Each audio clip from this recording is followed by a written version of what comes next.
ഇതൊരു നല്ല നീക്കമാണോ എന്ന് ചോദിച്ചു കഴിഞ്ഞാൽ ടു ആൻ എക്സ്റ്റെന്റ് ആണെന്ന് പറയേണ്ടി വരും. ഒരു പരിധിവരെയെങ്കിലും നല്ലതാണ്. അഭിക് ചാറ്റർജിയെ കേരള ബ്ലാസ്റ്റേഴ്സിന്റെ സിഇഒ ആയിട്ട് നിയമിച്ചത് അത്യാവശ്യം നല്ലതാണ്. 3 വർഷത്തിന് ശേഷമാണ് കേരള ബ്ലാസ്റ്റേഴ്സിന് ഒരു സിഇഒ വരുന്നത്.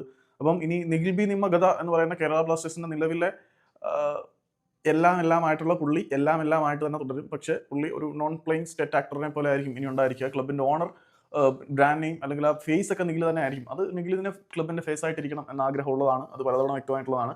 പക്ഷേ ഇനി സ്കൗട്ടിങ്ങിന്റെ കാര്യത്തിൽ, പ്രത്യേകിച്ചും ഡൊമസ്റ്റിക് പ്ലേയേഴ്സിനെ തങ്ങളുടെ കൂടാരത്തിൽ കൊണ്ടുവരുന്ന കാര്യത്തിലും അതുകൂടാതെ ബിസിനസ് ഡെവലപ്മെന്റ് ചെയ്യുന്ന കാര്യത്തിലൊക്കെ പ്രധാനപ്പെട്ട റോൾ വഹിക്കാൻ പോകുന്നത് അഭിക് ചാറ്റർജി ആയിരിക്കും. പുള്ളി ഒഡീഷ എഫ്സിയുടെ മാനേജറായിട്ടിരുന്ന അത്യാവശ്യം മികച്ച പ്രകടനമൊക്കെ കാഴ്ചവെച്ചിട്ടുണ്ട്. അപ്പം ആക്ച്വലി നിഖിൽ ഈ 3 വർഷം വമ്പം പരാജയമായിരുന്നു എന്ന് തന്നെ പറയണം. അത് സമ്മതിക്കാതിരിക്കാൻ പറ്റത്തില്ല. വമ്പം പരാജയം തന്നെയായിരുന്നു.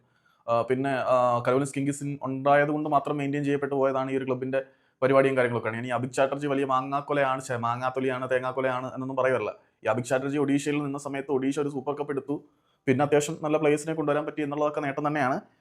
ഡൊമസ്റ്റിക് പ്ലേയേഴ്സിന്റെ കാര്യത്തിൽ ഒഡീഷ മികച്ച നിന്നിട്ടുണ്ടായിരുന്നു. ഇനിയിപ്പം അഭിക് ചാറ്റർജി ബ്ലാസ്റ്റേഴ്സിലേക്ക് വരുമ്പോൾ എന്താണ് നടക്കുക എന്നറിയാം. ഏതായാലും ക്ലബിന് പുതിയ സിഇഒ വന്നിട്ടുണ്ട്. സ്പോർട്സ് ഓറിയന്റഡ് ആയിട്ടുള്ള ഒരു വ്യക്തി വന്നത്. നിഖിൽ കാര്യങ്ങൾ ഹാൻഡിൽ ചെയ്യുന്നതിനെക്കാട്ടി നന്നായിരിക്കും. ഇനി എത്രമാത്രം നന്നായിരിക്കും എന്ന് കണ്ടറിയണം.